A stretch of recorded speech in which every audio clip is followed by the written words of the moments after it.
looks like a dump. You live in a money pit. Money pit. Pick up the telephone, fix up your home sweet home by calling 888 Money Pit. Money Pit is brought to you by Home Advisor, Aero Fasteners, and Greenworks. Now, here are Tom and Leslie. Coast to coast and floorboards to shingles, this is the Money Pit Home Improvement Show. I'm Tom Kreitler.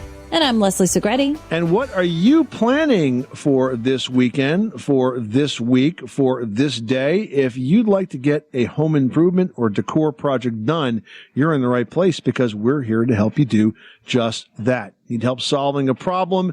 Need help picking some colors? Need help fixing a squeaky floor, a leaky faucet? Whatever's on your home repair, home decor, home improvement, home remodeling to-do list are all great questions for us, which you can pose by going to moneypit.com or calling us at 1-888-MONEYPIT 24/7. We take your calls at 888-666-3974.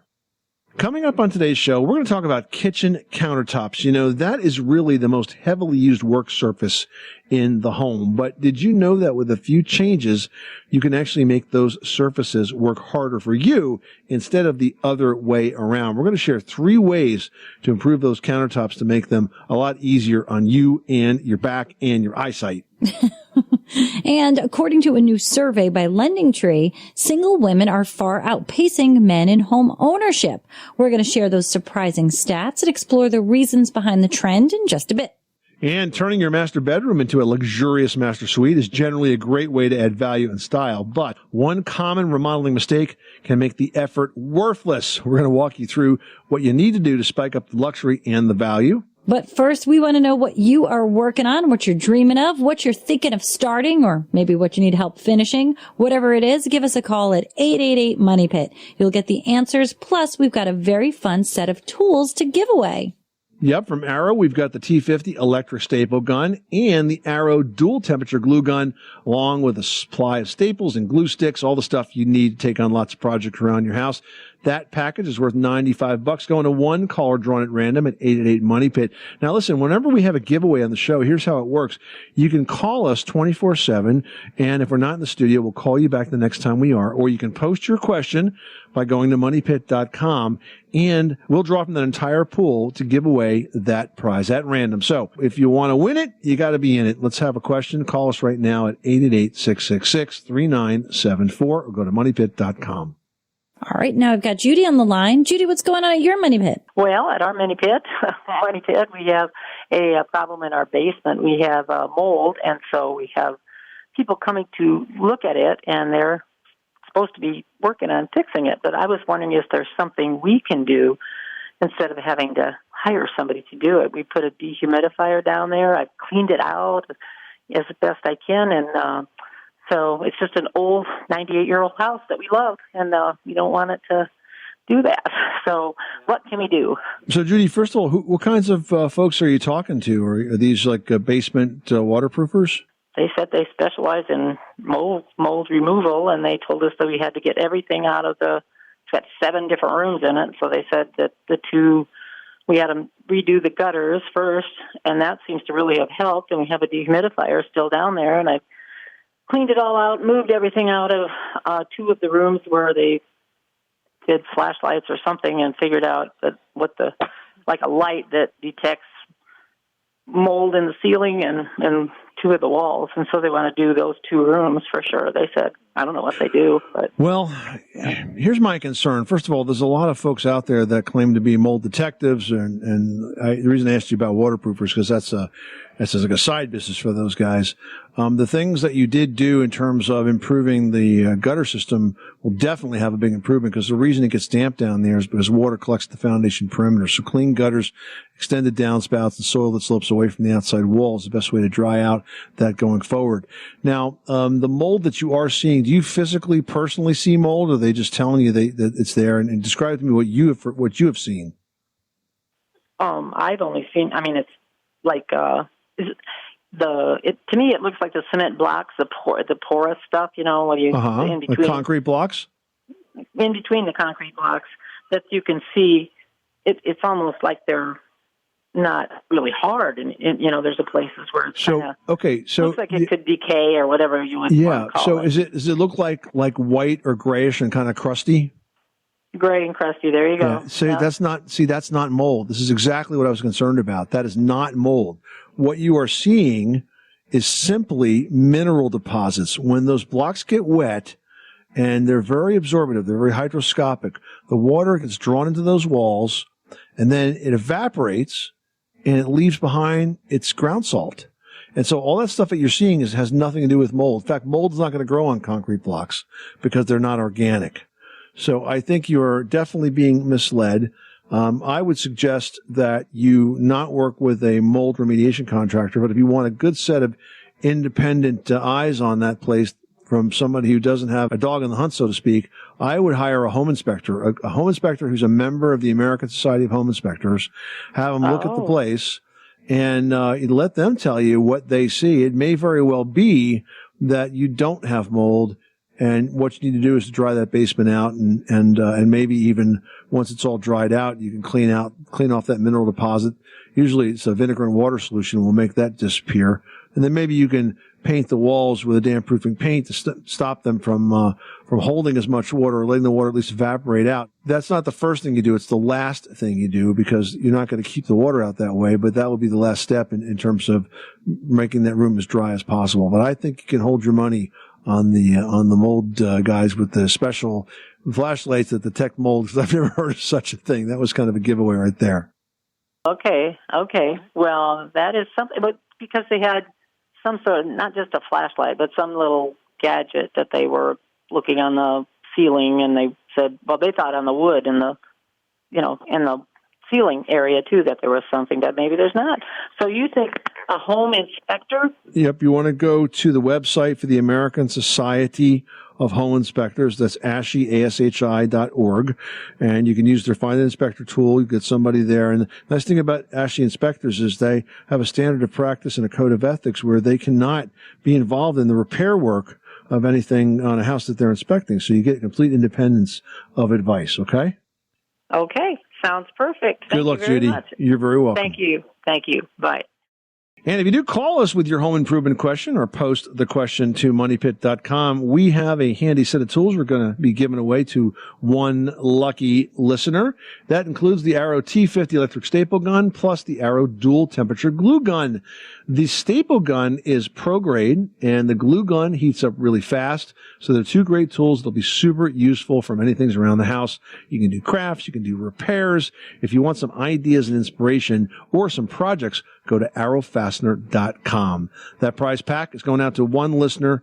Make that you. Call us right now at 1-888-MONEYPIT.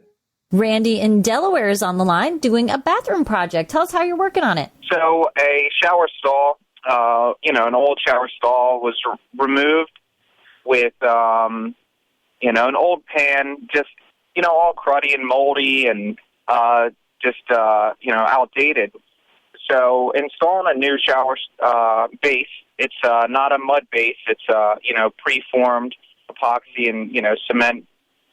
And then, I was wondering about what type of flashing you might recommend from, the framing members behind, the corners and, any of these areas. How susceptible are they to, these moisture issues where, the corners may, with expansion and contraction, may break open or, get some kind of moisture penetration?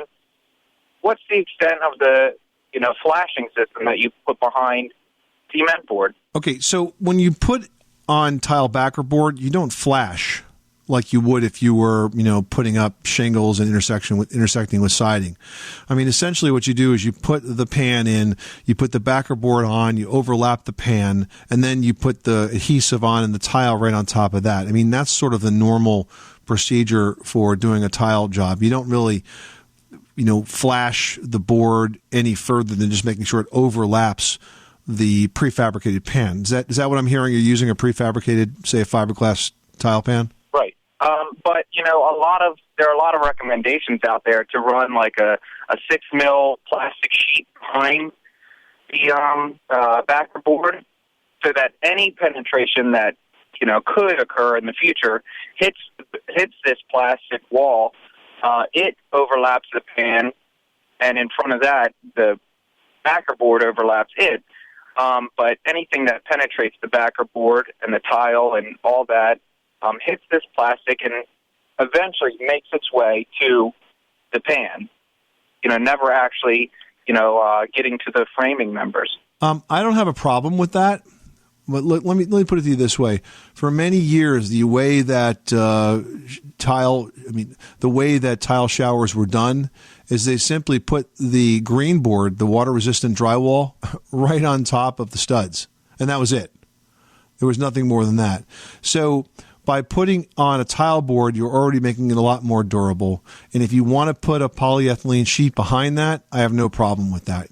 Just make sure that the shower pan that you choose goes up enough to create that good overlap at the bottom so you don't have water that backs up into it. I think that's it. All right. Well, good luck with that project. Thanks so much for calling us at 888-MONEY-PIT. While your kitchen counters are among the hardest working surfaces in the house, but with a few changes, you can make those surfaces work harder for you instead of the other way around. We've got 3 ways to improve those counters to make them do just that. First off, let's talk about lowering that counter height. The standard height is around 36 inches from the floor. And if you're designing a new kitchen, you want to think about adding at least one at a lower level of around 28 to 32 inches high. And you want to do this for 2 reasons. First, if you're standing, it's a better height for kneading or chopping veggies, but you'll also have space underneath for a stool so you can sit down for tasks, which is easier as you age or maybe when your parents visit or if the kids want to pitch in. Now, if you don't have space for a new countertop or you're not ready to do that kind of a major project, why not get a pull-out cutting board or a mobile kitchen cart? They are so popular today. There are so many cool designs for them, and that can really become very, very helpful as well. Next up, you've got to get rid of the clutter. Now, you don't have to spend much, but you have to be ruthless. Stop storing seldom used appliances on your countertops and find a new home for everything. I mean it, guys. In your kitchen, you've probably got things. I know I'm guilty of it. I put the papers that have just come home from school, I kind of tuck them on the side of the toaster. You got to stop that. Get file folders, get organizational stuff that puts everything in a spot and make it go to that spot. Whether it's a cute little platter that you put the salt and pepper and the olive oil on or the vegetable oil right next to the stovetop, at least it's organized. At least you know it's got a spot and you'll put it there. And once you get into the habit of doing so, it will just keep everything organized going forward. Now, finally, nothing makes a counter easier to use than good lighting. So for ceiling fixtures, think about replacing the incandescents or those CFL bulbs with LEDs. If you want to put new fixtures in, check out the integrated LEDs. They are super, super bright today. You also might want to think about installing lights under all your cabinets. Your eyes are going to feel better and your workspace will be all that much safer. 888-666-3974. If you've got a kitchen, a bathroom, a living space, an outdoor living area, a deck question, give us a call right now at 1-888-MONEY-PIT. Belinda in Kansas, you've got the Money Pit. How can we help you today? I'm living in this apartment. It's a senior complex. It was an old school at one time. It's 3 stories. It was completely gutted. Everything's new on the inside, new double pane windows, but it's in the northeast corner of the building, and I'm having an awful lot of problem with draft and then cold air coming from the walls underneath the windows. Because it's brick and stone on the outside, and so there's the air pocket and then your inside wall. And so at night, it's like living inside a refrigerator and trying to. That does not sound very pleasant. It's not. I lay in bed at night and I don't sleep because I'm just listening. It's a heat pump too that they put in these, and so it's going all night long. It never shuts off. And so I'm just wondering if they would, or they probably could if they would, because the National Historic Association is also in on this, being it's an old building. So you're essentially wondering, Belinda, what you can do because you're a tenant, right? So you don't own the building. Right, you can't replace the windows. So what are your options? So you have a couple of options. So first of all, if you wanted to spend some money, you could order interior storm windows. But of course, you'd have to be custom made to fit the windows, and they may be pricey. If you want an inexpensive option, there's two ways to go. One thing is you can use shrink film, which is basically a window film that gets essentially double-face tape to the inside trim, and then you use a hair dryer to shrink it so it's taut and clear. And the other thing that you can use is weather stripping, caulk weather stripping. Basically, it's a temporary caulk product, and it's clear like a silicone, but it's not silicone. And you essentially caulk your windows shut with this temporary caulk, and then in the spring, you can peel it right off. It comes off like in a rubbery strip. Now, the only thing bad about using the temporary caulk is that you will not be able to open or close the window once it's done because it's pretty much sealed shut. So you don't want to do this to like your bedroom window where you may have to use it to get out in the event of an emergency.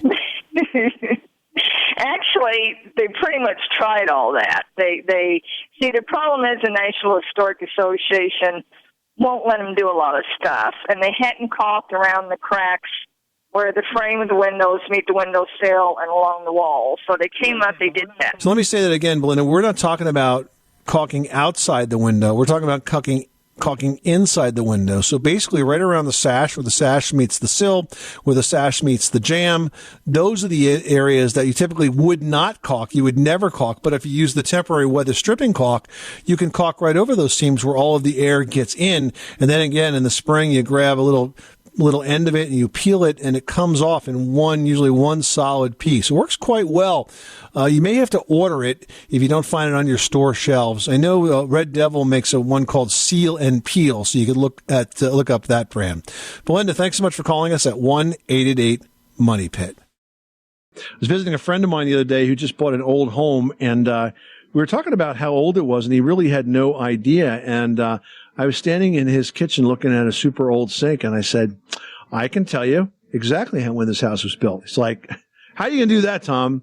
Well, old sinks and old toilets have dates that are stamped into the base. And the sinks, they're usually cast right in. So I looked into that sink cabinet, turned my little iPhone flashlight on, and there it was. 1910, built in 1910. So he was pretty amazed. But a little trick of the trade there if you want to fool your friends and amaze your enemies. I mean, it's always amazing that those fixtures are still in the houses. Yeah, yeah. Like, that's the part that amazes me the most. Yep. Yes, Classic. you have an old home, but Classic. Yes, that's the original toilet. Cody in Texas is on the line with a garage door question. How can we help you today? Interested in insulating the garage door. The garage is insulated, ceiling, the walls, everything, except for the door. It's just that thin metal panels. And I wasn't sure if it's worth my money to go ahead and buy a door that's insulated, like from an overhead door company, or if it would be just as good to buy the foam panels from Lowe's or Home Depot and cut them out and try to fit them into each panel themselves. Well, you got nothing to lose by taking the inexpensive route first, because those foam panels are pretty cheap. And yes, if you can fit them securely inside those existing metal garage door panels, you're probably going to pick up as much insulation as you would if you replace the whole thing. An insulated garage door doesn't, in and of itself, even if it's brand new, is not going to add that much insulation value to it. So really all you have is as much foam as you can squeeze in there. But remember, just as important as the insulating the door panels is to make sure that you have weather stripping along the edge of the door, that it's adjusted so that it sits well against the concrete floor, it sits well against the jam, both the side jam and the overhead jam, because I would think that wind is probably your biggest enemy in trying to keep that garage warm. And it's good that you've got the rest of it insulated, and certainly insulating the panels will help. But garage doors aren't really known for their comfort, so whatever you do is going to have a limited effect. Okay, good deal. So the bid I got was $880. I think I will go with the foam sheets first, because I'll probably have $80 total in that. Yeah, exactly. See how that goes. Okay, fantastic. Well, I do appreciate it. I always listen to the show and appreciate the advice. Well, thank you so much. Good luck with that project. Let us know how you make out. Thank you very much. Well, the spring home buying season is just weeks away, and a new survey by LendingTree is pointing out an interesting trend. When you look at America's 50 largest metro areas, single women own more than 1.5 million more homes than single men. Yeah, and even though women apparently earn just 80 cents for every dollar men made in 2019, which, by the way, is just totally wrong.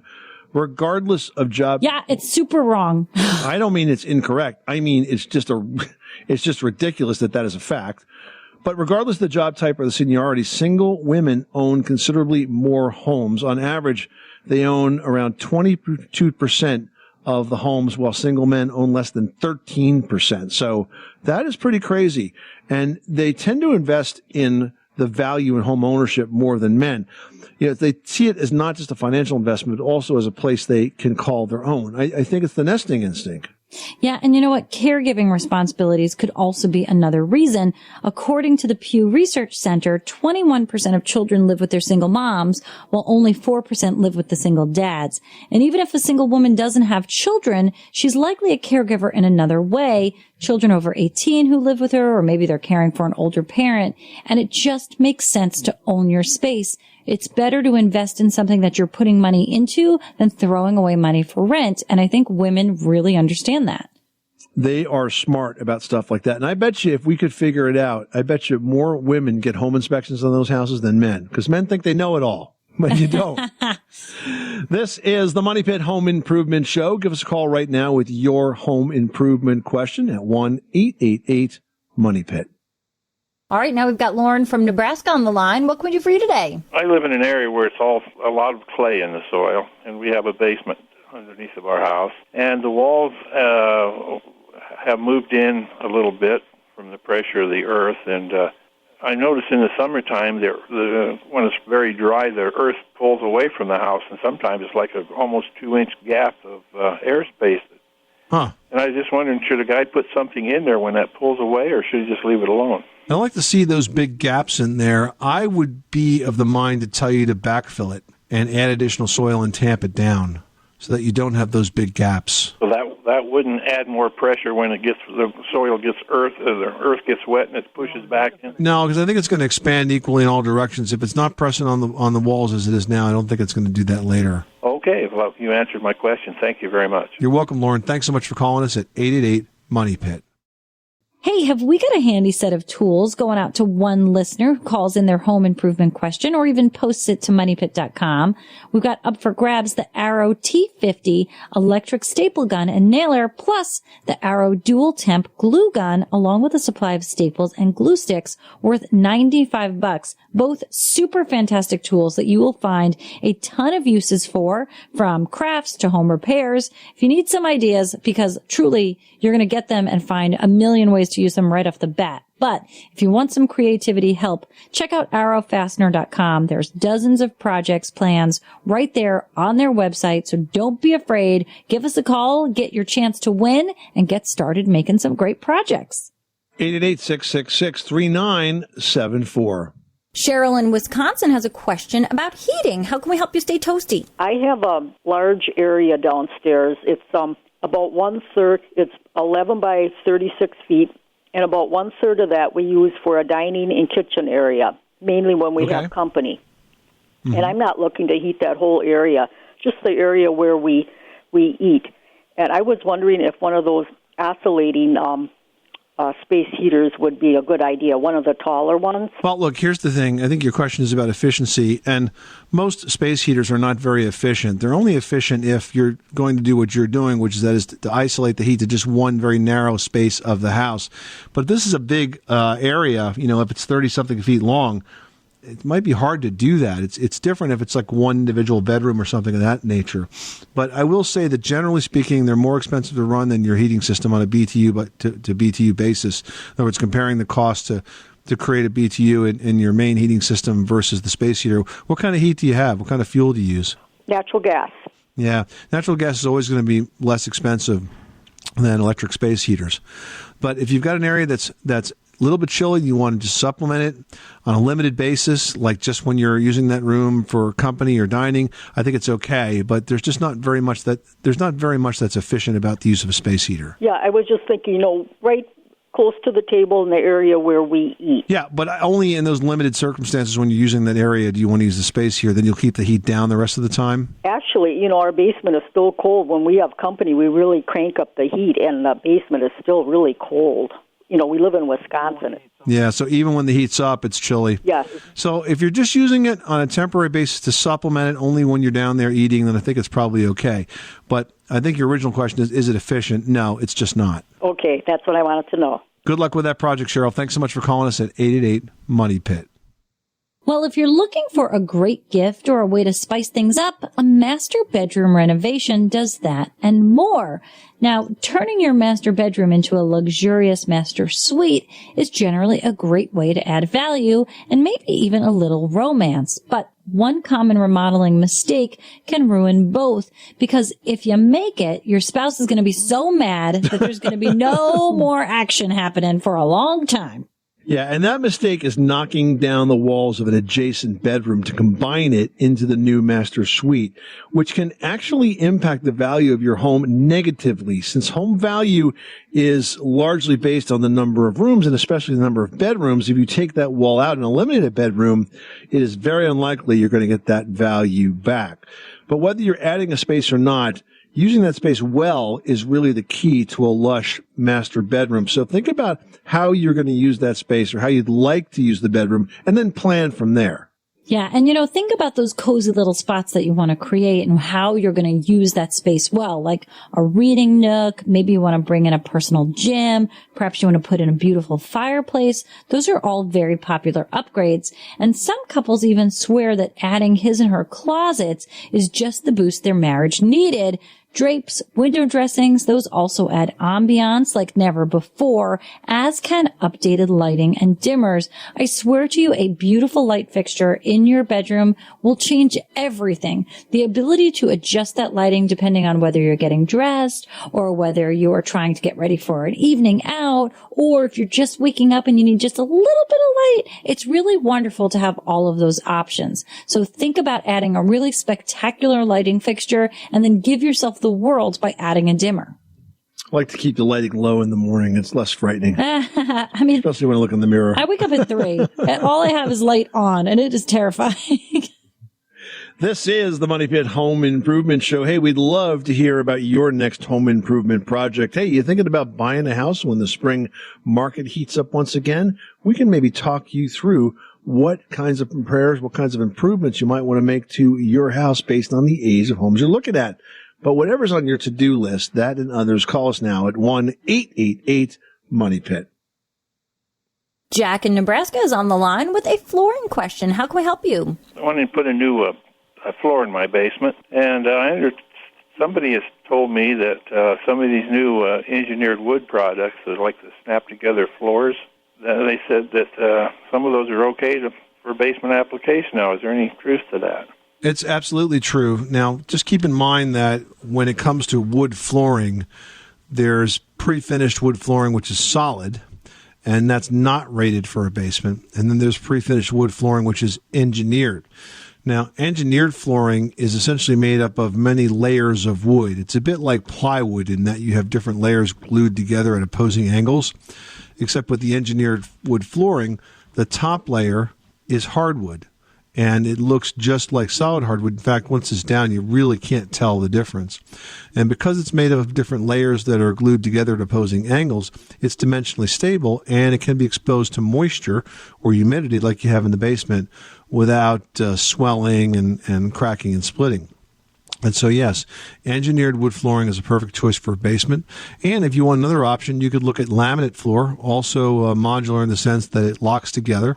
And laminate flooring comes in many, many, many different types of sizes and shapes and colors. In fact, I saw some reclaimed lumber-looking laminate floor recently at a big trade show that was just spectacular. I mean, it really looked like the original wood floor. So lots of options there for basement flooring. Just don't go with solid. Okay. Well, you answered my question. Thank you very much. You're welcome, Jack. Thanks so much for calling us at 888-MONEY-PIT.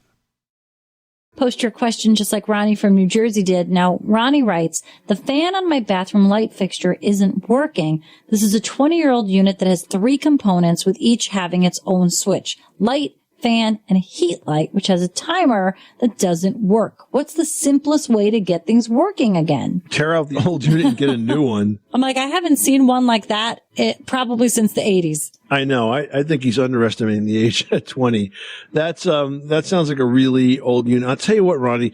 You know, there are so many amazing improvements in bath ventilation. There are fans now, first of all, that have built-in humidistats, so they come on automatically whenever the moisture is in the room, and that means you're going to have, no clouding up of the bathroom mirrors. It also means that it's going to dry out the room quickly when you're done, because you'll leave the fan on and the switch will turn off automatically. And this means you can have less mold buildup. And the coolest thing is that now they have got ultraviolet lights. So basically they kind of wash the walls with ultraviolet light, and that kills germs.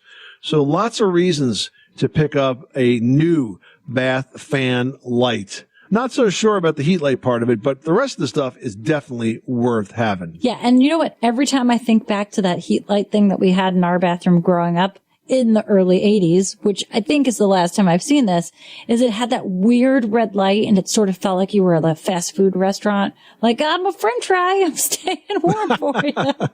So weird. Get a new one, Ronnie. Well, phone booths have become a thing of the past, but a new type of phone booth has emerged that has major companies and shopping malls and rec spaces giving it a second look. Leslie explains in this edition of Leslie's Last Word.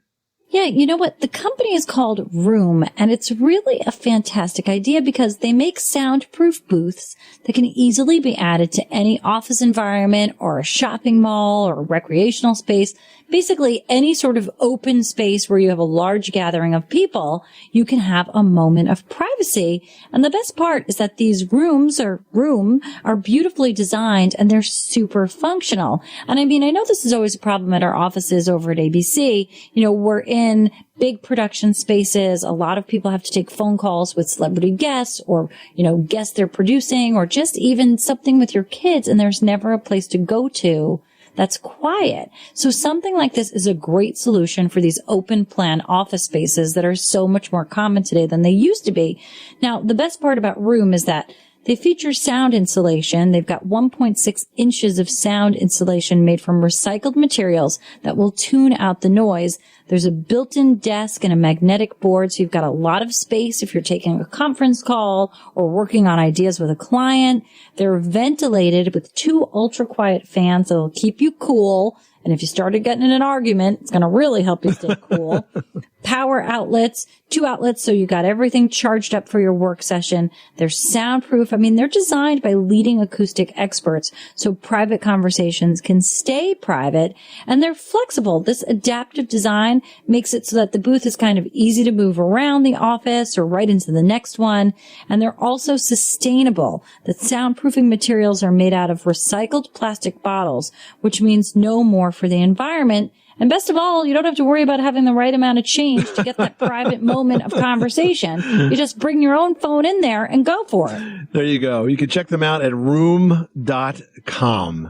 This is the Money Pit Home Improvement Show. Coming up next time on the program, hey, we've all been there. You're in the middle of something when, poof, the lights go out. And it always happens at the worst possible time. We're going to talk about circuit breakers, why they trip, how you reset them, and what you need to do to figure out why it happened to make sure it doesn't happen again. All on the next edition of The Money Pit. I'm Tom Kreitler. And I'm Leslie Segretti. Remember, you can do it yourself, but you don't have to do it alone.